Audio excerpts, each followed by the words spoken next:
Sounds good. Into some product announcements from Keurig Milk Foods. These are for April 2025. Oh, right. You know, I think it's really interesting to look at their whole brand portfolio. Yeah. And kind of get a feel for where they're heading.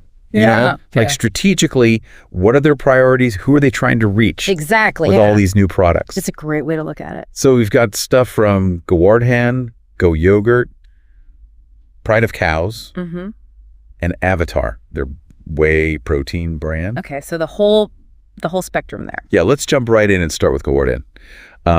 They're doing this crunchy Chikki in sesame and peanut flavors. Interesting. Which on the surface sounds pretty simple. Yeah. It's just a sweet snack, right? But they're making it with 100% Gowardhan ghee. And they're pricing it super affordably. Right. Only 10 rupees for a 25-gram pack. Okay. So it makes you think, what are they really doing here?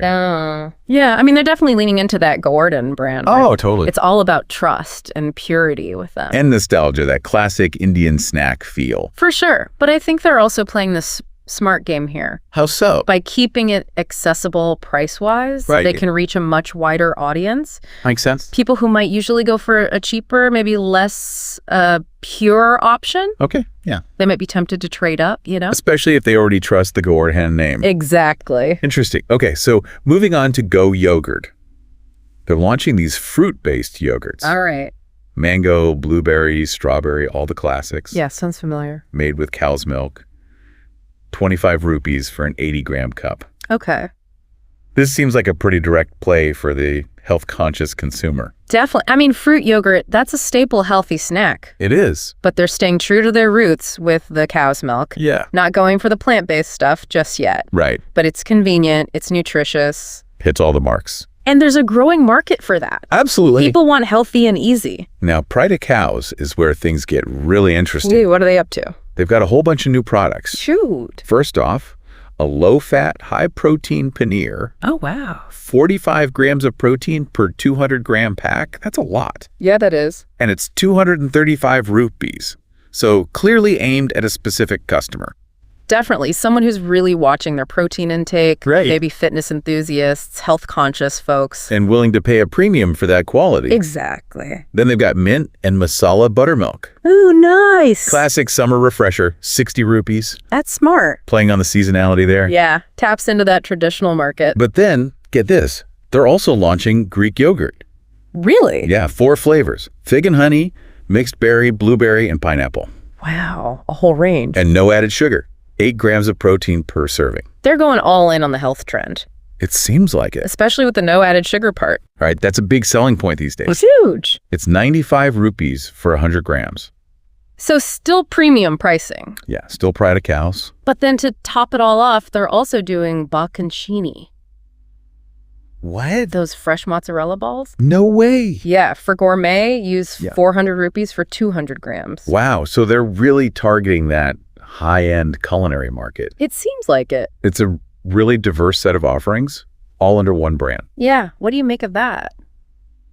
I think they're trying to be everything to everyone within that premium segment. I see that. Like they're segmenting even within their premium brand. Right, like the high-protein paneer is clearly for the fitness crowd. Yeah. Super focused. The buttermilk is more traditional, seasonal. Better appeal. But then the Greek yogurt with all the flavors and the health focus. That's their big push into the wellness space. And the bocconcini. That's for the foodies, the people who really care about ingredients. They have a multi-pronged approach. Definitely. They're not putting all their eggs in one basket. Okay, and lastly, we have Avvatar.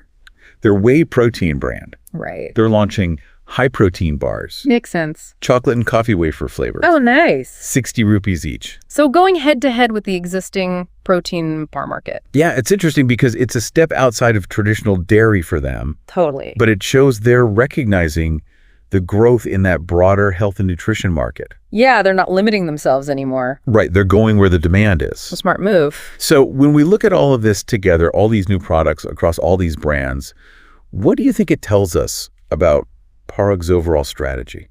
Well, I think the biggest takeaway here is diversification. Okay. They're trying to cater to a much wider range of consumer needs. And they're being very deliberate about it. Absolutely. Like they've identified these key segments. Yeah. Value-conscious consumers who want traditional products. That's Gowardhan. Right. Health-focused people looking for convenient options. That's Go Yogurt.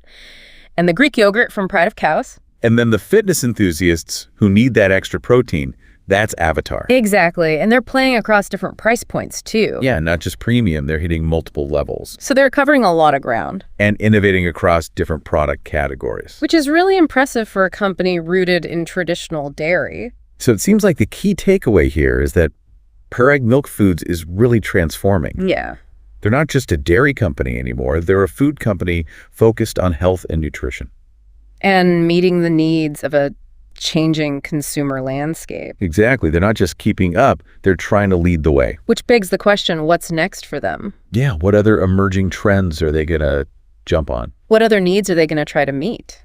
It's exciting to think about. And it makes you wonder, how are other traditional food companies going to respond to this kind of innovation? Yeah, how do they stay relevant in a market that's changing so rapidly?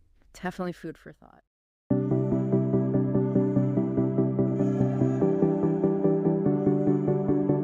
That's good. Into some product announcements from Keurig Milk Foods. These are for April 2025. Oh, right. You know, I think it's really interesting to look at their whole brand portfolio. Yeah. And kind of get a feel for where they're heading. Yeah. You know? Like strategically, what are their priorities? Who are they trying to reach? Exactly. With all these new products. It's a great way to look at it. So we've got stuff from Gowardhan, Go Yogurt, Pride of Cows, and Avvatar, their whey protein brand. Okay, so the whole spectrum there. Yeah, let's jump right in and start with Gowardhan. They're doing this crunchy Chikki in sesame and peanut flavors. Interesting.